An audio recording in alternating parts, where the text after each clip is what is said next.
Langit dan rimba dunia persilatan adalah alam yang berbahaya, namun mulia dan dipenuhi keistimewaan. Mereka yang lahir dan memilih menapaki jalan pedang sudah pasti saling bersilang satu dengan lainnya. Di antara mereka hadir seorang pemuda yang menggemparkan dunia itu. Ia bernama Rundaka. Mewarisi ilmu pukulan permuk tulang, ia menciptakan legenda atas dirinya sendiri. Namun, takdir yang belum diketahui Rundaka adalah ia tidak hadir untuk menjadi pesilat terhebat. Pukulan permuk tulangnya mungkin dahsyat, akan tetapi takdir yang sesungguhnya harus ia jalani lebih jauh dari sekedar merajai dunia silat. Rundaka harus siap akan takdirnya ini.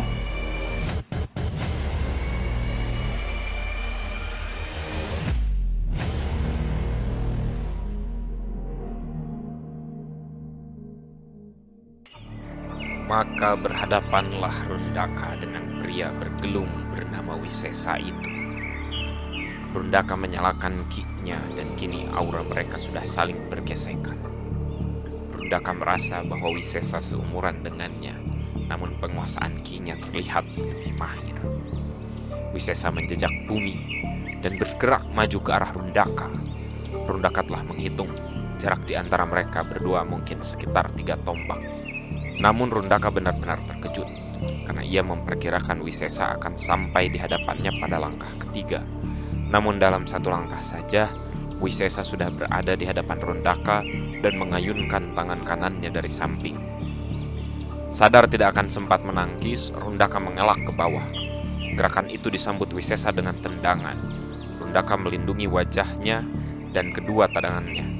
Tendangan itu diterimanya, berat terasa sekali. Untunglah Rundaka sudah melambari tangannya dengan tenaga dalam. Jika tidak, mungkin lengannya sudah patah. Ia kemudian menyadari bahwa Lodaya menonton pertandingan ini dari jarak yang cukup jauh. Karena setelah Rundaka mengedarkan pandangan, ia merasa tanah di sekitarnya rusak dan udara di sekitarnya terasa berat. Pastilah karena ini pengaruh dari ki. Wisesa lantas mengambil posisi kuda-kuda dan meletakkan tangannya di depan ulu hati dengan posisi kedua ibu jari dan jari telunjuk saling menempel. Setelah itu, ia gesekkan kedua telapak tangannya. Rundaka bisa melihat aura Wisesa bergerak dan membentuk suatu bayangan. Lama-kelamaan, bentuk bayangan tersebut berubah menjadi seperti manusia. Bayangan manusia ini juga bisa dilihat dengan mata normal, mata orang awam. Kemudian bentukan manusia itu tidak lagi berupa bayangan. Ia menjadi seperti manusia sesungguhnya, memiliki daging dan seluruh bagian tubuh manusia pada umumnya. Hanya saja ia tidak berbusana. Rundaka rasanya pernah mengetahui terkait ilmu ini, namun ia tidak begitu ingat di mana ia membaca atau memperbincangkannya. Namun apapun itu, kali ini Rundaka harus bertarung melawan 2 orang, atau setidaknya satu dan satu hal. Manusia yang dibentuk dari aura itu tidak hidup tentu saja. Tatapannya kosong, berdirinya pun sempoyongan. Namun hanya dengan satu aba-aba dari Wisesa, manusia bayangan tersebut bergerak menyerang Rundaka. Rundaka tidak ingin kalah langkah lagi. Kali ini ia berusaha menyerang terlebih dahulu. Sebuah tendangan ia arahkan ke arah dagu manusia tadi. Rasanya seperti menendang pohon pisang. Jelas ini bukan manusia sebetulnya. Rundaka pun lalu melayangkan pukulan permuk tulang kepada manusia tersebut. Tentu saja karena manusia ini tidak sekeras manusia sesungguhnya, dadanya lantas remuk. Mulutnya meneteskan darah yang warnanya seperti aura dari Wisesa. Darah yang menetes itu kemudian menguap, namun tidak menghilang. Darah itu malah bergerak membentuk manusia buatan lainnya, seperti halnya ketika manusia pertama terbentuk. Manusia buatan yang dihantam Rundaka di awal juga tetap berdiri dan tidak hilang. Artinya, Rundaka sekarang harus bertarung dengan 2 manusia buatan dengan Wisesa di belakangnya. Mereka kemudian menyerang Rundaka lagi. Rundaka langsung bertahan, dan dalam beberapa jurus saja ia menuntaskan keduanya. Namun, lagi, manusia buatan itu tumbuh lagi dan menyerang Rundaka lagi. Ia pun kemudian terpaksa bertarung dengan semuanya. Ia kalahkan satu, tumbuh lagi beberapa. Sampai beberapa lama dan Rundaka tiba-tiba saja sudah berada dalam kepungan manusia aura buatan Wisesa.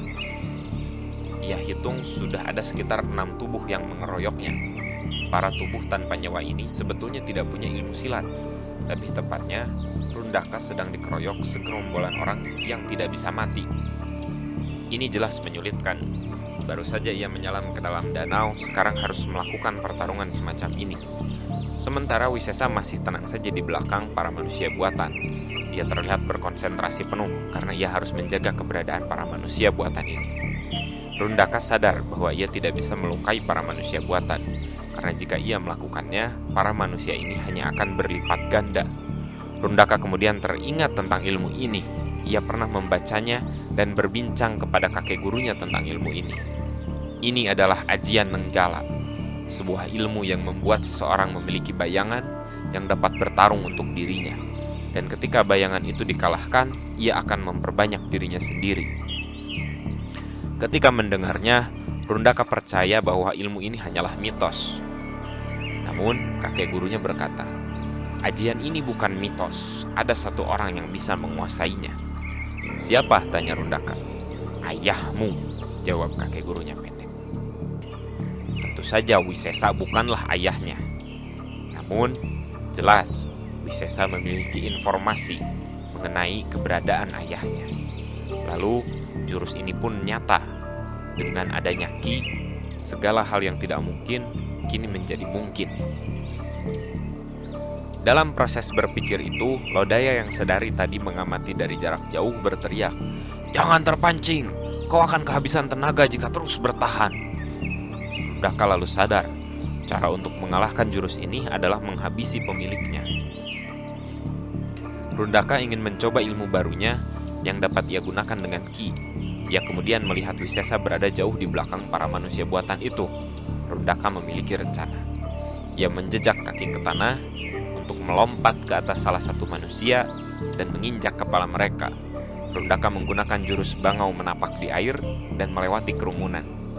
Wisesa jelas tidak tinggal diam. Kerumunan tubuh tanpa nyawa itu lantas mengejar Rundaka. Kini, posisi Rundaka berada di tengah kerumunan dan Wisesa. Ini tentu saja adalah posisi terburuk, namun Rundaka sudah punya rencana. Ia menjejak bumi dan menggunakan ki-nya yang ia pusatkan di kakinya. Melontarlah Rundaka ke atas Wisesa dan kumpulan tubuh itu. Jaraknya sangat jauh, mungkin sekitar 10 tombak. Rundaka bisa melihat Wisesa dan pasukannya terlihat kecil. Mereka mungkin bingung, kenapa Rundaka melakukan langkah yang sia-sia. Mereka tinggal menunggu Rundaka turun ke tanah dan menghabisinya. Namun, Rundaka mengubah posisinya dengan kepalanya kini menghadap ke bumi. Ia kumpulkan seluruh ki-nya dan ia padatkan auranya di telapak tangan. Dalam gerak turun, Rundaka melancarkan pukulan permuk tulang yang sudah ia saluri dengan ki. Dari jarak sekitar 5 tombak, udara di atas Wisesa dan pasukan tubuhnya merasakan angin tekanan yang luar biasa. Ini bukan lagi pukulan permuk tulang. Ini adalah pukulan telapak dewa, di mana pukulan permuk tulang Rundaka kini seolah sedang dihantamkan oleh sebuah telapak raksasa. Wisesa tidak menduga hal ini. Ia tidak sempat bereaksi ataupun bertahan. Dari atas, Rundaka bisa melihat bahwa tanah tempat mereka berpijak sebelumnya kini telah melesak lebih dalam. Rundaka pun mendarat dengan aman menggunakan jurus meringankan tubuh. Ia langsung menghampiri Wisesa yang sudah terkapar terkena pukulan telapak dewa. Tanpa pertahanan, pasukan tubuh itu sudah hilang. Jelas karena Wisesa sudah tidak berdaya. Rundaka bisa melihat tulang-tulang di tubuh Wisesa patah. Nafasnya tersengal. Nyawa Wisesa sudah berada di kerongkongannya. Sebelum itu terjadi, Rundaka mendekat kepadanya. "Siapa yang mengajarimu Ajian Nenggala?" tanyanya. Wisesa tersenyum. "Kau akan segera bertemu dengannya." Wisesa pun kemudian tewas. Lodaya yang sudah selesai menonton kini datang menghampirinya. "Itu jurus yang sangat bagus. Kau benar-benar sudah pandai menggunakan ki." "Saya masih perlu belajar, Kakang," jawab Rundaka pendek. Kita harus pergi dari sini. Tempat ini sudah tidak aman. Tugasku pun sudah selesai, karena ajian Kamanduka sudah ada padamu. Kita pun sepertinya harus berpisah jalan, Kakang. Aku akan mencari pemimpin organisasi ini. Lodaya menatap Rundaka lalu menunjuk Wisesa. Ada rajah di punggung tangannya. Kau mungkin akan dapat petunjuk dari sana. Selama bertarung, Rundaka tidak menyadarinya. Namun kali ini terlihat jelas ada rajah yang dipahatkan di punggung tangan Wisesa. Simbol dari organisasi tempat Wisesa. Bentuknya seperti jaring laba-laba. Rundaka yang sudah lelah kemudian berusaha mengingat rajah tersebut dan mengajak Lodaya untuk menangkap ikan. Lodaya pun menyuruh Rundaka beristirahat karena kelelahan. Mereka pun kemudian beristirahat dan makan ikan. Rundaka kini harus melanjutkan perjalanan. Dari sedikit informasi yang Lodaya miliki, organisasi ini pernah terlihat di selatan, di sekitaran desa Garda Utaya. Lodaya sendiri akan kembali ke Banda Indung untuk menemui Aki Pitara. Setelah malam ini, berakhirlah perjumpaan Rundaka dan Lodaya. Mereka kemudian berpisah jalan lagi. Rundaka menghaturkan terima kasih kepada Lodaya atas bimbingannya. Pada pagi yang cerah, keesokan harinya, Rundaka pun melanjutkan perjalanan.